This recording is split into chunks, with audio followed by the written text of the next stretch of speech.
السلام علیکم۔ قسط نمبر 16 داستان یقین از قلم منیبہ خلیل۔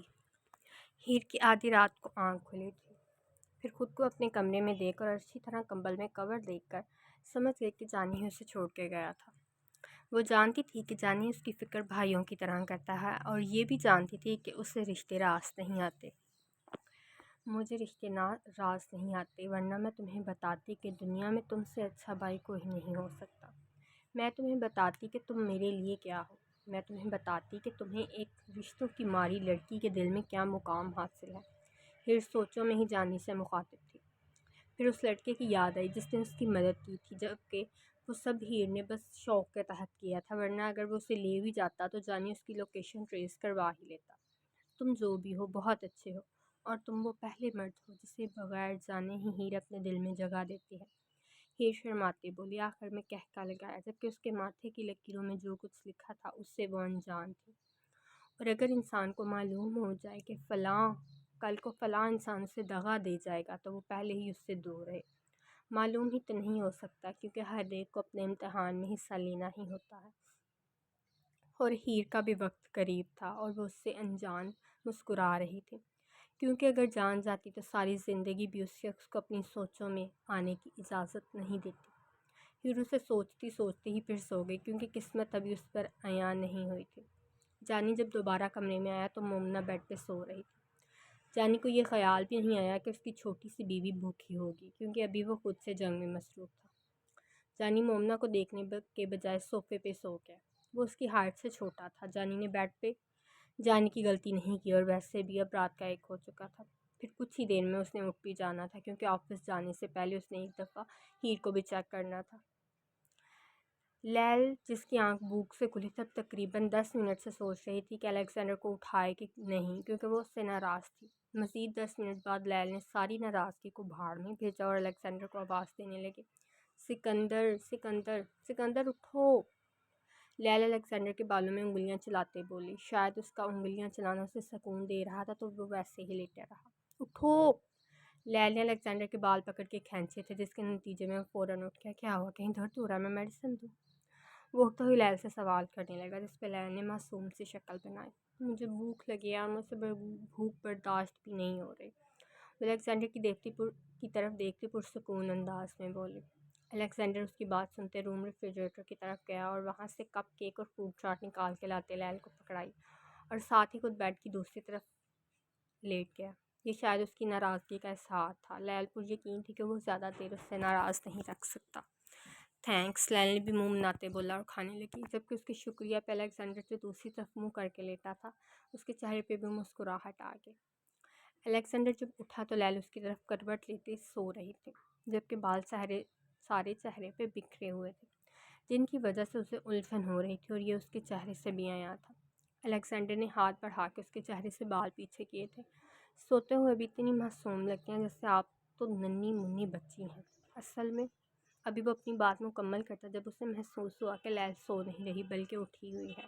اصل میں کیا؟ آگے بھی بولو نا۔ لیل کافی دیر اس کی خاموشی محسوس کرتے آنکھیں کھول کے بولی، جبکہ وہ لیل کو ہی دیکھ رہا۔ کچھ بھی نہیں۔ الیگزینڈر بے رخی سے بولتا اٹھ گیا، جب کہ لیل نے اس کے پیچھے سے منہ بنایا۔ الیگزینڈر جیسے ہی فریش ہو کے باہر نکلا، لیل بیڈ سے اٹھنے کی کوشش کر رہی تھی، جبکہ پاؤں پہ پٹی پر وزن کی وجہ سے خون رسنے لگا تھا۔ لیل، خبردار، اب آپ ایک قدم بھی ہلی تو۔ وہ وہیں سے دھاڑا اور جس ٹاول سے سر پوچھنے لگا تھا وہ وہیں پھینک کر لیل کے پاس آتے اسے گود میں اٹھایا۔ کون سی قیامت آ گئی تھی جس کے لیے آپ کا اٹھنا اتنا ضروری تھا کہ آپ میرا انتظار بھی نہیں کر سکے؟ وہ لیل کو گود میں اٹھاتے ساتھ ہی اس کے چہرے کی طرف دیکھتا گرجا تھا، جبکہ لیل نے اس کے غصے میں سے آنکھیں بند کر لی، بازو اس کی گردن کے گرد باندھ دیے۔ وہ تم ناراض تھے اور میری بات کا جواب بھی نہیں دیا، اور مجھے الجھن ہو رہی تھی۔ اب ان کپڑوں میں تو فریش ہونے کے لیے اٹھی تھی، لیل بند آنکھوں سے بولی، جبکہ الیگزینڈر نے اس کی بات سنتے اپنے بازوؤں کا گھیراؤ تنگ کیا۔ رات کے 2 بجے کس نے کھانا لا کر دیا تھا آپ کو؟ الیگزینڈر اس کی طرف دیکھتا سوال کیا، جس کی آنکھیں بند تھیں۔ تم نے، وہ آرام سے بولی، تو میں نے اندر فوت ہو جانا تھا، باہر نہیں آنا تھا جو آپ خود سے اٹھ گئے؟ اگر میں رات کے 2 بجے آپ کے لیے کھانا لا سکتا ہوں تو پھر دن کے 8 بجے آپ کا کوئی کام کرتے میں مر جاتا کیا؟ الیگزینڈر تو معلوم نہیں کس بات کا غصہ نکال رہا تھا۔ لیل نے آج پہلی دفعہ اسے اتنے غصے میں دیکھا تھا، اور وہ اس کا غصہ برداشت بھی نہیں کر پا رہی تھی۔ تم ایس سے بات کیوں کر رہے ہو؟ لیلا الیگزینڈر کا گریبان پکڑتے بولی جبکہ آنکھوں میں نمی باز سے آتی۔ کیوں، اب کیا ہوا؟ میں تو اپنے مرنے کی باتیں کر رہا ہوں نا، تو آپ کو کیوں درد ہو رہا ہے؟ وہ پھر سے ویسے ہی بولا، میں خود ہی تمہاری جان لے لوں گی اب اگر تم نے ایسی کوئی بھی بات کی تو۔ لیل غصے سے بولی جبکہ آنکھوں میں نمی بازیاں چمکنے لگی تھی۔ ہو رہی ہے نا تکلیف، مجھے بھی ایسے ہی ہوئی تھی، جبکہ میرے بارے میں سوچے، میں نے تو آپ کے پاؤں سے خون بھی نکلتے دیکھا ہے۔ الیگزینڈر پہلے غصے سے جبکہ آخر میں نرمی سے بولا۔ لیل کو آرام سے بیڈ پہ بٹھاتے الیگزینڈر نے اس کی پٹی بدلی جبکہ ابھی بھی اسے غصے سے گھور رہی تھی۔ لیل کی پٹی بدلنے کے بعد الیگزینڈر اسے گود میں اٹھاتے واش روم کے اندر چھوڑ کے آیا جبکہ خود باہر ہی کھڑا رہا۔ لیل کے خود چل کے واپس دروازے تک آنے پہ اسے گھورا، آپ کو جو یہ میری باتیں سمجھ میں نہیں نہ آتی، اگر میں نے اس کا علاج کیا تو آپ کے لیے مشکل ہونی ہے۔ لیل کو واپس سے گود میں اٹھاتے بولا کیونکہ اس نے لیل کو بولا تھا کہ اسے آواز دے خود چل کے دروازے تک نہ آئے۔ الیگزینڈر نے لیل کو لاتے ڈریسنگ روم کی چیئر پہ آئینے کے سامنے بٹھایا اور خود اس کے بالوں کی کنگھی کرنے لگا۔ الیگزینڈر سیریس انداز میں ہی اس کے بال سنوار رہا تھا اور پھر اسے وہیں چھوڑتے اس کے بات لینے کے لیے گرم پانی سیٹ کر کے آیا اور ساتھ ہی وہاں اس کے لیے باتھ روم ہینگ کی۔ وہ لیل کے لیے ایک بچوں والی چھوٹی چیئر بھی وہاں رکھا تھا جبکہ ٹب بھی پانی سے بھر دیا تھا۔ وہ لیل کو وہاں پہ آرام سے بٹھاتے خود پیچھے ہوا اور اس کے پاؤں پہ ایک پیپر باندھ دیا جس سے اس کے پاؤں کی پٹی گیلی نہ ہو۔ آپ آرام سے یہاں پہ بیٹھ کے بات لیں گے اور یہ بات ہوگا، اگر اب یہ پٹی وزن ڈلنے سے خون سے رنگی تو آپ کی خیر نہیں۔ وہ لیل کو دھمکانے پہ آ گیا تھا کیونکہ اس کی بیوی ویسے کبھی بھی اس کی نہیں سنتی۔ لیل نے آگے سے کوئی جواب نہیں دیا جس پہ الیگزینڈر باہر آ گیا کیونکہ وہ سمجھ گیا تھا کہ اس کی باتوں سے لیل ہرٹ ہوئی ہے تو اب جلدی نہیں مانے گی۔ تقریباً آدھا گھنٹہ گزر گیا تھا، لیل پھر بھی باہر نہ آئی تو الیگزینڈر خود ہی واش روم میں داخل ہوا تھا جبکہ لیل سے پوچھنے کی بھی زحمت نہیں کی۔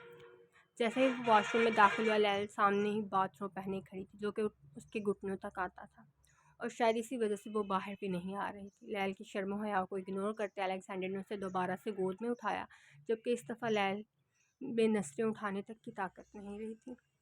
لیل کو بیڈ پہ بٹھاتے الیگزینڈر نے اس کے پاس لا کر اس کے کپڑے بھی رکھے تھے جو کہ اچھے خاصے کھلے تھے تو وہ آسانی سے پہن سکتی تھی۔ آپ یہ کپڑے بدلے میں تب تک آپ کے لیے فروٹس لاتا ہوں۔ یہ بولتے ہی وہ نیچے سے لگے جبکہ اس کے جاتے ہی لیل نے دونوں ہاتھ اپنے گالوں پہ رکھے تھے۔ اسے ایسا لگا جیسے اس کا چہرہ دہک رہا ہے، وہ شرم سے ہی پانی پانی ہو جائے گی۔ بہت ہی بے شرم ہو تم، ویسے تم ہو میرے، چاہے بے شرم ہو یا پھر بے حیا، لیل الیگزینڈر کو یاد کرتے بولی جبکہ لہجے میں صرف پوزیسونیس ہی تھی۔ الیگزینڈر خود تو جم سوٹ میں تھا کیونکہ ابھی اسے جم جانا تھا تو وہ فروٹس کی پلیٹ اور شیک بھی وہیں رکھا اور لیل کو لینے آ گیا تاکہ وہ کمرے میں بور ہونے کے بجائے اس کی نظروں کے سامنے رہے۔ یہ صرف ایک بہانہ تھا، اصل میں وہ لیل کو اپنی نظروں کے سامنے چاہتا تھا کیونکہ پھر تو سارا دن ویسے بھی اس کا کام پہ ہی نکل جانا تھا۔ اس نے کمرے میں آتے لیل کو پھر سے گود میں اٹھایا تھا اور نیچے بیسمنٹ میں لے آیا جبکہ لیل سوچ رہی تھی کہ کیا وہ اسے آج کے دن بھی نہیں بخشے گا۔ دیکھو ابھی میرا پاؤں ٹھیک نہیں ہے تو تم مجھ سے یہ جم شم نہیں کرواؤ گے، نہیں ہوگی۔ وہ ویسے ہی الیگزینڈر کے بازوں میں بولی جبکہ الیگزینڈر نے کوئی جواب نہیں دیا جس پہ لیل کو غصہ آیا تھا۔ پھر الیگزینڈر نے اسے صوفے پہ بٹھایا اور سامنے ٹیبل پہ فروٹس کی پلیٹس رکھنے پہ سمجھ گئی کہ وہ اسے کیوں لایا ہے۔ لیل صوفے کی بیک سے ٹیک لگاتے تقریباً لیٹ گئے، پلیٹ میں سے فروٹس کھانے لگی یا پھر یوں کہیں کہ صرف ایپل ہی کھا رہی تھی۔ صوفہ پہلے تو وہاں نہیں تھا، مطلب الیگزینڈر آج اسے یہاں لایا تھا اور وہ وہاں لیٹی آرام سے الیگزینڈر کو دیکھ سکتی تھی۔ آج الیگزینڈر شرٹ اتار کے ایکسرسائز کر رہا تھا جبکہ لیل کا دھیان اس کے سینے پہ گیا جس کے بال تقریباً سفید ہی تھے جس کو وہ سمجھ نہیں سکی تھی۔ اس کا سینہ اچھا خاصا چوڑا تھا۔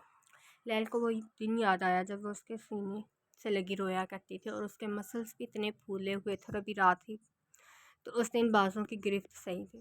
وہاں سے ہوتے ہوتے لیل کا دھیان اس کی گردن اور چہرے کی طرف گیا جو پسینے سے تھر تھے اور اس کے ہونٹ جو بھینچے ہوئے تھے۔ ان ہونٹوں کی گستاخیاں تو وہ بھول ہی نہیں سکتی تھی کیونکہ جیسے رات کو الیگزینڈر نے اس کی سانسیں بند کی تھی اب تو اس کے ہونٹوں کی طرف دیکھتے ہی لیل کا گلا خشک ہونے لگا تھا۔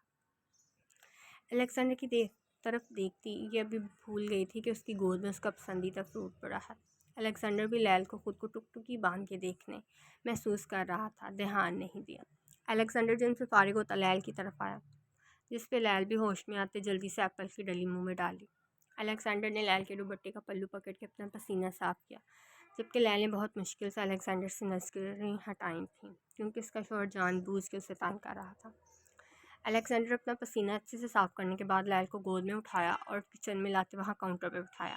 خود باہر نکل گیا تاکہ فریش ہو کے کپڑے بدل سکے، کیونکہ اب اسے خود سے ہی پسینے کی اسمیل آ رہی تھی. میرے پاؤں کا تو صرف بہانا ہے، اسے تو جیسے مجھے گود میں اٹھانے کا شوق پورا کرنے کا موقع مل گیا ہے. لیل اس کے جاتے ہی منہ بناتے بولی، جبکہ کچھ ہی دیر بعد الیگزینڈر بھی آ گیا اور ساتھ ہی کھانا بنانے لگا. الیگزینڈر نے پاستا بنانے کے ساتھ ہی کیک بیک کرنا بھی شروع کر دیا تھا، کیونکہ ویسے تو اس کی بیوی کی ناراضگی جانی نہیں تھی. ساتھ ہی اسے بھی چاکلیٹ نکال کے دی تھی، جو اس نے آسانی سے پکڑ بھی لی اور کھانی بھی شروع کر دی. 2 گھنٹوں تک الیگزینڈر کا کام مکمل ہو چکا تھا، کیونکہ کیک بیک کرنے کے لیے رکھتے ہی اس نے کیک کی ڈیکوریشن کا سامان بھی تیار کر لیا تھا. کیک کا کام مکمل کرتے اسے فریج میں رکھا اور پلیٹ میں دونوں کے لیے پاستا نکال کے اس نے ٹیبل پہ رکھا اور ساتھ ہی لیل کو اٹھاتے چیئر پہ بٹھایا. لیل اور وہ دونوں خاموشی سے ناشتہ کر رہے تھے جب دروازے پہ بیل ہوئی اور ساتھ ہی ہیر اندر داخل ہوئی تھی. اس کے ساتھ جانی بھی تھا. یہ آپ کے پاس ہی رہے گی، اگر کوئی مسئلہ ہو تو. اس نے جانی کی طرف دیکھا تھا جس نے ایک موبائل ٹیبل پہ رکھا. اس میں میرا نمبر سیو ہے، آپ اس پہ مجھ سے رابطہ کر سکتے ہیں. وہ بولتے ہی اٹھا تھا، کیونکہ اس نے اپنا کھانا ختم کر لیا تھا، جبکہ ہیر اور جانی ہاتھ باندھے کھڑے تھے. جانی کو اس نے صبح میسج کر دیا تھا جو مومنا کو اس کے کالج چھوڑ آیا تھا، کیونکہ اس کا ایڈمیشن اس نے پہلے ہی کروا دیا تھا. بس اس کے عربی سیکھنے کا مسئلہ تھا جو اب حل ہو چکا تھا. مومنا کو چھوڑتے وہ سیدھا ہیر کے پاس ہی گیا تھا، جبکہ ہیر ابھی سو رہی تھی تو جانی نے ہی اسے اٹھایا، بلکہ ساتھ ہی اس کے لیے کھانا بھی بنانے لگا. اس کے کپڑے بھی اس نے نکالے تھے، جس پہ ہیر مسکرائی، اس کو شکریہ تک بھی نہیں کہا تھا. ہیر کے ناشتہ کرنے کے بعد وہ دونوں ہی یہاں موجود تھے، کیونکہ الیگزینڈر کے پیغام کا جانی نے ہیر کو بتا دیا تھا. ہیر جا کے گیسٹ روم میں بیٹھ گیا، جبکہ جانی باہر چلا گیا تو الیگزینڈر بھی برتن کچن میں دھو کے رکھایا. اپنا دھیان رکھیے گا، وہ لیل کے ماتھے کا بوسہ لیتے بولا اور اسے اٹھاتے ویل چیئر پہ بٹھایا جو جانی ساتھ ہی لایا تھا. لیل کی چیئر گھسیٹ گیسٹ روم میں چھوڑتا الیگزینڈر باہر چلا گیا اور اس کے جاتے جانی بھی اس کے پیچھے ہی آفس کے راستے پہ نکل گیا. منہا اور انم کے اسکول میں داخل ہونے پہ خیام بھی شکر کی سانس لیتے آفس نکل گیا تھا کہ اس کا کام مکمل ہو گیا تھا. الیگزینڈر نے اسے حکم دیا تھا کہ انم اور منہا کو اسکول پہنچا کے کام پہ آئے، کیونکہ ان دونوں سے جتنی مرضی اختلاف تھے وہ جانتا تھا کہ ان کی تکلیف پر لیل کو بھی درد ہوگا، جو وہ کبھی بھی نہیں چاہتا تھا. الیگزینڈر جیسے ہی آفس پہنچا سیدھا سیل، جسے وہ اکثر اسپیشل روم بھی کہتے تھے، وہیں آیا. سامنے ہی ایک آدمی بندھا ہوا تھا، جبکہ اس کا چہرے پہلے بھی سوجا ہوا تھا، جس پہ الیگزینڈر نے جانی کی طرف دیکھا.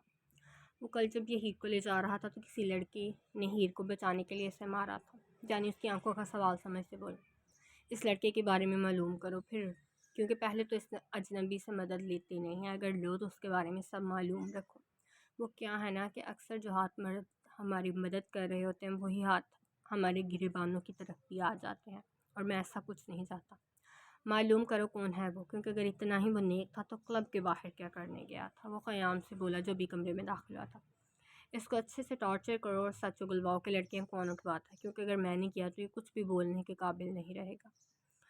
اور ہاں، ان دونوں لڑکیوں کو بھی سامنے رکھو جب اس سے سچ چکلواؤ. جانی سے بولا، کیونکہ اب اسے ٹارچر کرنا اس کا کام تھا. الیگزینڈر وہ بھی معصوم. فرقان ابھی بات مکمل کرتا جب الیگزینڈر بول اٹھا، اب جس کام میں وہ شامل ہونا چاہتے ہیں اس میں معصومیت ایک دن جانی ہی ہے، تو آج سے ہی کیوں نہیں. اور تم لوگوں نے اس دنیا سے لڑنے کے قابل بناؤ، نہ کہ معصوم رہنے کے ڈرنے کے. وہ بولتے ہی نکل گیا، اور فرقان کو بھی اس کے ساتھ ہی جانا تھا تو وہ بھی اس کے پیچھے بھاگا. فرقان اور الیگزینڈر ان لڑکیوں کے پاس آئے تھے تاکہ سب کو ایک دفعہ سمجھا سکیں، اور ساتھ ہی مختلف کمپنیوں کے جوائننگ لیٹر بھی لائے تھے. آپ سب کے اپارٹمنٹ کا ارینج کیا جا چکا ہے، اس کا رینٹ اس دفعہ تو ہم نے دے دیا ہے، آگے سے آپ خود دیں گی کیونکہ آپ کی جاب فکس ہو گئی، آپ بس کل سے جوائن کریں گی. اور جن کی پڑھائی ابھی رہتی ہے ان کا کالج میں ایڈمیشن ہو گیا ہے، وہ بھی کل سے جائیں گے. اور آپ لوگوں کے اپارٹمنٹ اسکول کالج کے تو نزدیک ہیں، جاب کرنے والوں کے لیے ذرا مشکل ہوگی. اب یہ مشکل آپ لوگوں کے لیے نئی بات نہیں ہونی چاہیے. اور باقی وقت بھی الیگزینڈر کو انہیں سب کچھ سمجھانے میں گزر گیا تھا، جبکہ ان کے لیے اس نے ایک جم کا ارینج بھی کروا دیا تھا، کیونکہ وہ انہیں بھی اپنی لیل کی طرح مضبوط دیکھنا چاہتا تھا، جنہیں دنیا کی کوئی بھی طاقت نہ توڑ سکے. اب میں چاہ رہا ہوں، اور اگر آپ میں سے کسی کو کوئی بھی مسئلہ ہو تو وہ فرقان کی طرف اشارہ کیا تھا، ان سے بات کر سکتا ہے اور کوئی بھی بات چھپانے کی ضرورت نہیں. میں چاہتا ہوں اگر کل کو کوئی آپ کی پہچان والا بھی آپ کو دیکھے تو وہ پہچانے ہی نہ کہ آپ کون ہے. میں آپ کو اس قدر مضبوط دیکھنا چاہتا ہوں. وہ بولتا ان سب کو خدا حافظ بولتا باہر نکل گیا، جبکہ فرقان نے وہیں رہتے ان سب کو چھوٹی چھوٹی باتیں سمجھائی تھی جو کہ ان کے لیے ضروری بھی تھی. الیگزینڈر واپس آفس سے جا رہا تھا جب اسے کرنل عامر کی کال ریسیو ہوئی، جنہوں نے اسے ارجنٹ ہاسپٹل میں آنے کو کہا تھا.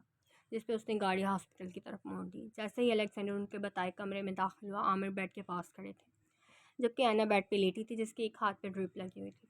الیگزینڈر کو شدید قسم کا غصہ آیا تھا، کنٹرول کرتے اندر آیا جب کیونکہ کرنل عامر سے اس کے اچھے تعلقات تھے، ان کی یہ بیٹی پتہ نہیں اس کے کن گناہوں کی سزا تھی۔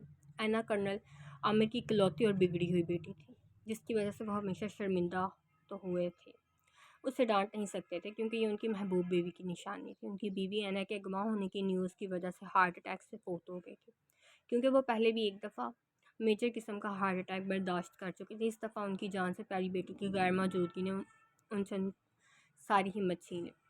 ویسے تو کرنل عامر اینا کو پہلے بھی کچھ نہیں کہتے تھے، اپنی بیوی کے وفات کے بعد تو وہ اس سے اونچی آواز میں بات بھی نہیں کرتے تھے۔ الیگزینڈر واپس لوٹ جانا چاہتا تھا، کرنل عامر نے کسی وقت میں اس کی مدد کی تھی اور وہ یوں نہیں جا سکتا تھا۔ کرنل کچھ کام تھا۔ الیگزینڈر کمرے میں داخل ہوتے ہی مدعے کی بات پہ آیا کیونکہ فضول کی گفتگو سے اسے نفرت تھی۔ کرنل عامر تو اسے دیکھتے ہی اسٹول سے کھڑے ہوتے اس کی طرف آئے جبکہ اینا کی طرف دیکھنے کی غلطی الیگزینڈر نے کی ہی نہیں تھی۔ الیگزینڈر آؤ بیٹھو نا، وہ محبت سے بولے جبکہ اسے یہ محبت ہضم نہیں ہو رہی تھی۔ نہیں میرے پاس وقت نہیں ہے، آپ کام کی بات بتائیں۔ وہ وہیں کمرے میں دروازے سے چند قدم کی دوری پہ کھڑا بولا۔ بیٹا وہ اینا کو تم سے کچھ بات کرنی تھی، وہ ہچکچاتے بولے کیونکہ وہ اس کی طبیعت سے واقف تھے۔ میرے پاس فضول باتیں سننے کا وقت نہیں ہے تو میں چلتا ہوں۔ الیگزینڈر کرنل عامر کی آنکھوں میں آنکھیں ڈالے بولا اور نکل گیا جبکہ اینا کی آنکھوں میں آنسو جمع ہو گئے تھے۔ وہ جس کی وجہ سے پچھلے دنوں سے بھوکی تھی اور اب کمزوری کی وجہ سے ہاسپٹل بھی پہنچ گئی تھی، اسے کوئی فرق ہی نہیں پڑا تھا، اور تو اور اس نے تو اینا کی طرف دیکھنا بھی ضروری نہیں سمجھا۔ اینا پلیز آپ نو رہی، میں بات کروں گا نا اس سے۔ کرنل عامر اینا کو روتا دیکھ اس کے بیڈ کے پاس آتے اس کے چہرے کو تھامتے بولے، وہ کسی کی نہیں سنے گا ڈیڈ، میں جانتی ہوں اسے، وہ کبھی بھی آپ کی بات نہیں مانے گا، وہ کبھی بھی اس لڑکی کو نہیں چھوڑے گا۔ اینا اپنے ہاتھ سے ڈرپ کھینچ کے اتارتے بولی، ساتھ ہی سائڈ ٹیبل پہ پڑی چیزیں بھی ہاتھ سے گرا دی تھی۔ وہ کمرہ جو پہلے صاف ستھرا تھا وہ سارا بکھرا تھا اور ایک بھی چیز جگہ پہ نہیں تھی۔ ڈیڈ میرے پاس مت آئیے گا ورنہ میں اپنے آپ کو مار لوں گی، چلے جائیں یہاں سے۔ اینا سائڈ ٹیبل سے ایک چاقو اٹھاتے اپنے بازو پہ رکھا تھا جو وہ خود ہی فروٹس کاٹنے کے لیے لائے تھے۔ ڈیڈ میں اب خود دیکھ لوں گی مجھے کیا کرنا ہے، آپ بس چلے جائیں یہاں سے۔ اگر وہ میرے پاس نہیں تو مجھے کسی کی ضرورت نہیں ہے، میں اکیلی ہی اسے حاصل کر لوں گی، مجھے کسی کی بھی ضرورت نہیں۔ وہ جنونی انداز میں چیخ رہی تھی جبکہ اس کی کی کارآمد ثابت ہوتی۔ ٹھیک ہے میں جا رہا ہوں، پلیز یہ نیچے کرو، وہ ڈرتے بولے تھے جبکہ ان کو دروازہ کھولتے دیکھا اینا نے چاقو بھی نیچے پھینک دیا جبکہ وہ اسے پرسکون کرنے کے لیے باہر جا چکے تھے۔ تم پچھتاؤ گے مجھے چھوڑنے پہ، بہت محبت ہے نا تمہیں اپنی بیوی سے، تم تب کیا کرو گے جب وہی تم سے نفرت کرے گی، جب وہ تمہیں چھوڑ کے ہی چلے جائے گی اور شاید اس دنیا سے ہی۔ ہاں ہاں تم خود میرے پاس آؤ گی، وہ پاگلوں کی طرح ہنستے ہوئے بول رہی تھی اور اس کے لفظوں میں وہ جنونی محبت تھی جو اپنا نفع نقصان بھی بھول جاتی ہے۔ عورت اگر محبت میں جنونی ہو جائے تو اسے کوئی بھی نہیں ہرا سکتا، یہ عربی زبان کی کہاوت ہے۔ اگر وہ محبت کی یک طرفہ ہو تو اسے اپنا محبوب اپنے پاس چاہیے ہوتا ہے، چاہے وہ مردہ حالت میں ہی کیوں نہ ہو، اور یہی حال اب بینا کا تھا۔ اسے بس الیگزینڈر اپنے پاس چاہیے تھا، چاہے اس چکر میں اس کی روح زخمی ہو جاتی یا پھر ختم۔ خیام جو الیگزینڈر کے دیے کام کو پورا کرنے نکلا تھا کیونکہ اسے ہر کام وقت پہ پسند تھا۔ خیام ابھی رستے میں ہی جا رہا تھا جب اسے ایک عورت پہ انم کا گمان ہو، اس نے بچی بھی اٹھائی ہوئی تھی۔ خیام جیسے ہی گاڑی ان کے قریب لایا وہ انم اور منہا تھی جبکہ منہا سوئی ہوئی تھی۔ وہ سمجھ نہیں سکا کہ منہا اس وقت کیوں سو رہی ہے اور انم نے اسے کیوں اٹھایا۔ آپ اس وقت یہاں کیا کر رہی ہیں؟ خیام گاڑی سے اترتے ان کے پاس آیا جو فٹ پاتھ کے قریب بنے بینچ پہ بیٹھی تھی جبکہ انم کا سانس بھی پھولا ہوا تھا۔ وہ منہا ٹھیک نہیں تھی تو اسے واپس گھر لے جا رہی تھی، گاڑی ہی نہیں ملی۔ انم آرام سے بولی کیونکہ وہ منہا کو جلد سے جلد ڈاکٹر کو دکھانا چاہتی اور اس کے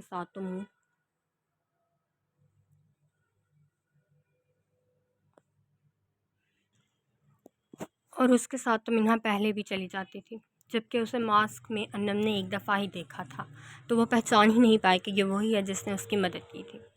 خیام نے انم کی گود سے منہا کو لے کے گاڑی میں لٹایا جبکہ انم شاید یہاں تک اسے خود ہی اٹھا کے لائی تھی اور اب اس کی سانسیں بھی پھولی ہوئی اسی لیے رہی تھی۔ انم اس کے ہاتھ آگے کرنے پہ آسانی سے منہا کو دے دیا، خود بھی پچھلی سیٹ پہ بیٹھتے منہا کا سر اپنی گود میں رکھا تھا۔ انم اور منہا کو پہلے تو خیام ہاسپٹل لے کے گیا، وہاں ڈاکٹر نے بس کمزوری کی وجہ سے بے ہوشی ہوئی ہے یہ بتایا جبکہ ساتھ کچھ میڈیسن لکھ کے دی۔ ابھی وہ چیک کروا رہے تھے جب اسے فرقان کی کال آئی تو وہ جلدی سے ان کو لیتا گھر کی طرف چلا گیا۔ جلدی میں وہ میڈیسن لے کے دینا بھی بھول گیا تھا۔ انم کو اسے میڈیسن لے کے دینے کو کہنا اچھا نہیں لگا تو اس نے سوچا کہ وہ بعد میں خود ہی لے آئے گی۔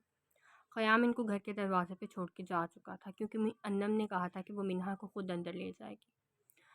انم منہا کو اندر لیٹاتی، تبسم کو اس کی حالت بتاتی، اس کے پاس رہنے کا کہا، جبکہ وہ بھی اس کی طبیعت کا سنتے پریشان ہو گئی تھی۔ تبسم منہا کے پاس بیٹھی اس کا سر دبا رہی تھی، جبکہ ساتھ یہ بھی سوچ رہی تھی کہ لیل کو بلائیں، کیونکہ انہیں یہی وجہ لگی تھی منہا کی طبیعت خراب ہونے کی۔ منہا کبھی اتنے دن لیل کے بغیر نہیں رہی تھی، اور اب تو کتنے دن ہو گئے تھے۔ 2-3 دفعہ منہا اس سے ملنے جا چکی تھی، وہ صرف کچھ دیر کے لیے ہی جاتی تھی۔ منہا نے واپس آتے ان کو لیل کے ساتھ ہوئے حادثے کا نہیں بتایا تھا، اور یہی سوچتی رہی تھی کہ لیل کو اس کی وجہ سے چوٹ لگی اور بس اسی وجہ سے وہ بیمار بھی ہو گئی تھی۔ الیگزینڈر وہاں سے سیدھا ایک شخص کے پاس آیا تھا جو نشہ آور ادویات بیچتا تھا۔ آج تک پولیس اس کا پتہ نہیں لگا سکی، اس نے 2 ہی دن میں پتہ لگوا لیا تھا۔ وہ شخص وٹامن اور انرجی ٹیبلٹس کے نام پہ اسکول کے بچوں اور جوان لڑکوں اور لڑکیوں کو نشے پہ لگا رہا تھا۔ جلد ہی الیگزینڈر کو اس کا علم ہو گیا۔ الیگزینڈر جیسے ہی گاڑی روکی تھی تو اس کے ساتھ آئی دوسری گاڑی میں سے گارڈز نے دروازہ کھولا۔ الیگزینڈر ایک شان سے چلتا میڈیکل شاپ کے اندر آیا، جبکہ پہلے تو اس شخص کے ہوش اڑے۔ جلد ہی وہ خود کو نارمل کر گیا اور اندر بیسمنٹ میں چلا گیا جہاں ادویات پڑی تھی۔ وہ انجان تھا کہ اس کی موت اسے دیکھ چکی ہے۔ اس کے گارڈز نے شاپ خالی کروا دی تھی اور الیگزینڈر کے حکم پہ گاڑیوں میں بیٹھ گئے تھے، کیونکہ ان کا یہاں کھڑا رہنا سب کو شک میں مبتلا کرتا، اور یہ وہ نہیں چاہتا تھا۔ الیگزینڈر ان سب کو شاپ میں کچھ دور گاڑیاں لے کے کھڑے رہنے کا حکم دیا تھا اور اس پہ عمل بھی کیا تھا۔ مجھے چھپن چھپائی پسند نہیں، تو چپ چاپ باہر آ جاؤ، الیگزینڈر وہاں موجود ایک کرسی پہ بیٹھتے بولا، جبکہ کچھ ہی دیر بعد ایک الماری کے پیچھے سے وہ شخص باہر نکلا تھا۔ دیکھو رئیس، میں نے کچھ نہیں کیا، تم بس ایک لفظ نہیں، وہ دہاڑا اور ساتھ ہی کرسی سے اٹھ کھڑا ہوا۔ تمہیں پتہ ہے میں تمہیں بہت ہی آسان موت دوں گا، وہ شفاق لہجے میں بولا۔ چلو میں وجہ بھی بتا دیتا ہوں، کیونکہ تمہاری حالت تو پوچھنے والی ہے نہیں، وہ ٹھنڈے ٹھار لہجے میں بولا۔ کیونکہ تم نے ان لڑکیوں کے ساتھ کچھ غلط کرنے کی اجازت نہیں تھی، تم نے اپنے بندوں کو ان لڑکیوں کو صحیح سلامت گھر چھوڑنے کو کہا، نہ کہ ان کے نشے میں ہونے کا فائدہ اٹھانے کی اجازت دی۔ صرف یہ ایک اچھا کام کیا ہے تم نے، صرف یہ تمہیں موت سے بچانے کے لیے ناکافی ہے، وہ افسوسناک لہجے میں بولا، جبکہ چہرے سے ذرا بھی ایسے تاثرات نہیں۔ الیگزینڈر نے اپنے کوٹ کی پاکٹ میں سے پسٹل نکالی جس کا لائسنس نہیں تھا اور اس کے ہاتھ میں تھما دی۔ تم اس سے خود کو مارو لوگے تو آسان ہی رہے گی، اگر میں نے مارا تو پھر میں تمہاری روح بھی کانپ جائے گی۔ وہ شخص روتے ہوئے زندگی کی بھیک مانگ رہا تھا۔ الیگزینڈر کو اس میں ذرا بھی دلچسپی نہیں تھی۔ الیگزینڈر نے اس کے رونے سے تنگ آتے اپنا چاقو نکالا اور اس کی طرف دیکھا تھا۔ اس شخص پہ یہ کہاوت پوری بیٹھتی تھی، آگے کنواں اور پیچھے کھائے، دونوں طرف موت ہی تھی، لیکن اگر خود کو خود مار لیتا تو آسان موت ملتی، لیکن اگر الیگزینڈر کے ہاتھ لگتا تو اس کی موت بہت ہی بھیانک ہوتی۔ اس نے فیصلہ کرتے اپنی کنپٹی پہ بندوق رکھی اور ساتھ ہی گولی چلا دی۔ 1 سیکنڈ کا کھیل تھا اور ایک شخص زندہ سے مردہ ہو گیا۔ الیگزینڈر جس شان سے آیا تھا اسی سے واپس چلا گیا۔ جاتے ہوئے اس نے کسی کو دروازے کے پیچھے چھپے دیکھا تھا، اس کی توقع وہ یہاں تو نہیں کر سکتا تھا، اگنور کرتے چلا گیا۔ وہ جانتا تھا کہ کوئی اس کا کچھ نہیں بگاڑ سکتا سوائے اس ساتھ کے، اور اگر وہ کسی کو بتاتا بھی تو کسی اس شخص کے گھر والوں سے تو کوئی تھا نہیں، اور اگر پولیس کو بتاتا تو کوئی ثبوت بھی اس کے خلاف نہیں تھا۔ ہاں، تو یہ تھا 16 والا ایپیسوڈ، اور اگر آپ کو سننے کے دوران تھوڑے مسئلے درپیش ہوں، لائک میری آواز مجھے خود بھی پسند، مطلب بری ہے، اچھی بھی نہیں لگ رہی اتنی ہوگی، اور دوسری بات نا میری ٹنگ سلپ بہت زیادہ ہو جاتی ہے، میں اتنا کبھی نہیں بولی، اور یہ آلموسٹ ہاف آور کا ہوتا ہے، تو اس وجہ سے سم ٹائمس ٹنگ سلپ ہو جاتی ہے، تو اسے اگنور کریں، اینڈ اللہ حافظ۔